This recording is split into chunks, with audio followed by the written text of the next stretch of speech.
بسم الله الرحمن الرحيم. صاحبي الوا صاحبتينا عبد القادر ابو halkaad naga daawanaysaan waa janankeena anfa computer. saaxiibayaal hadda waxaan soo gaarnay gabagabadii iyo gunaanadkii iyo barnaamijkeeni Adobe Premiere Pro. saaxiibayaal hadda waxaan isla soo gaarnay gabagabadii waxaan sameyn doonaa barnaamijkii iyo wixii aan saxnay ayaan save gareyn doonaa insha Allah. saaxiibayaal marka hore aan baroweyno haduu qoraalka inta soo qabanay insha Allah fadlan inta uu soo celino. okay naga daawanaysaan waa janankeena anfa computer. qoraalka markay riigada markay inta imaato uu soo boodaa qoraalka meesha ku qornaa. okay saaxiibayaal hadii aad rabto qoraal zaid ah okay waxaad dhehaysaa control T ama title kan ayaa dooranaysaa kadib saarta u qoranaysaa waxaan soo aragnay si kalaradan loo bedelo insha Allah. hadda waan save gareyn doonaa waxaa idin la socodsiinay saaxiibkiina Cabduqaadir Abu. halkaad ka daawanaysaan waa janankeena anfa computer. fadlan haduu fiidiyogan ku cajibiyo subscribe dheh saaxiib. okay hadda waa save gareynaa insha Allah. ilaahay idinkiisa idinkeena insha Allah. markaasaan file ayaan tagaynaa saaxiibayaal ila socda. file markaan aan waxaan ka sii dooranaynaa export ma ahan import ma ahan waa export. markaas waxaan ka sii dooranaynaa media. saaxiibayaal media sa u jeedaan meeshan waxa ku qoran control M. hadaad rabto keyboardka aad ka dhigi kartaa control M. okay media ayaan ku dhufanaynaa. marka media ku dhufan saaxiibayaal warqada noo soo baxayso waa tan warqad weyn oo soo baxday. meeshan wax yar aan ka bedeleynaa insha Allah. مثلا فيديوغا aan bedeleynaa yani quality uu ku kacayo. okay meeshan aan ku dhufanayna h 260 iyo afarkiisa iskaga dhafna meeshan waa meesha ugu fiican.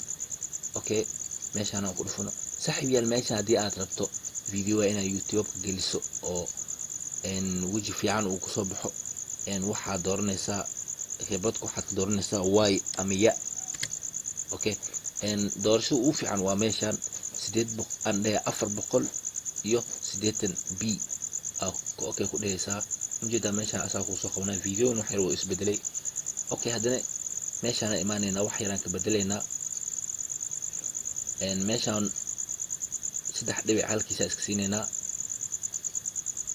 meesha kalena oo soo deeyna meeshan hadana saaxiib meeshan dar 9 ku qoran kartaa ama 10 ku qoran kartaa ama 15 ama 20 laakiin meel dhaxdhaxaad qoro.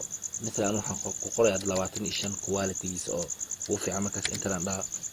okay mujida saaxiibayaal video waan saxnay hadana waxaan saxaynaa audio ama codka. okay waan ku dhufanaynaa kadib codka wax saas u badan ma ahan oo kaliya halkan meel ayaan ka saxaynaa codka meeshaan aan dooranaynaa. okay markaan doorano saaxiibayaal meel kale muhiim ayaan soo dhaafnay. video waa save gareyn rabnaa waa inaan isweydiinaa halkeen rabnaa inaan ku save gareyno ma desktopka mise computerka ku save gareyn rabnaa. okay ha iska waalin saaxiib meeshaan oo kaliya ku dhufo wuxuu ku sii geenayaa meesha aad ku save gareyn lahayd video. okay saaxiib hadaad rabto inaad ku save gareyso desktopka ayuu ku keenaa ku save gareysan kartaa ama meesha downloadka aad ku save gareysan kartaa ama computerka aad ku save gareysan kartaa. okay ana had meeshaan iska save gareynaa casharkan waxaan rabaa bis oo kaliya inaan idinku sharxo oo kaliya aan maraw inaan save gareeyo. okay meeshaan save ku dhaha saaxiibayaal markii wixii aan soo saxay kadib export oo kaliya aan waxaan rabaa video inaan raro. okay aan ku dhufto oo save gareynaa video. saaxiibayaal saan hore idinku sheegay aan ma rabo video inaan save gareeyo waa iska jaraya laakiin ha iska socdo. saaxiibayaal waa saaxiibkiina Cabduqaadir Abu. halkaad ka daawanaysaan waa janankeena anfa computer. saaxiib hadii aad su'aalo qabto ama aad doonayso inaan mowduucan kaaga soo hadalno fadlan hoos noogu soo qor anaga ayaa kaaga soo jawaabi doona insha Allah. hadii aad muqdisho in wax geedna aad ku nooshay fadlan naga soo telefoonada shaashada ka muuqanaya. waa saaxiibkiina Cabduqaadir Abu idin leh maalin wanaagsan saaxiibiya.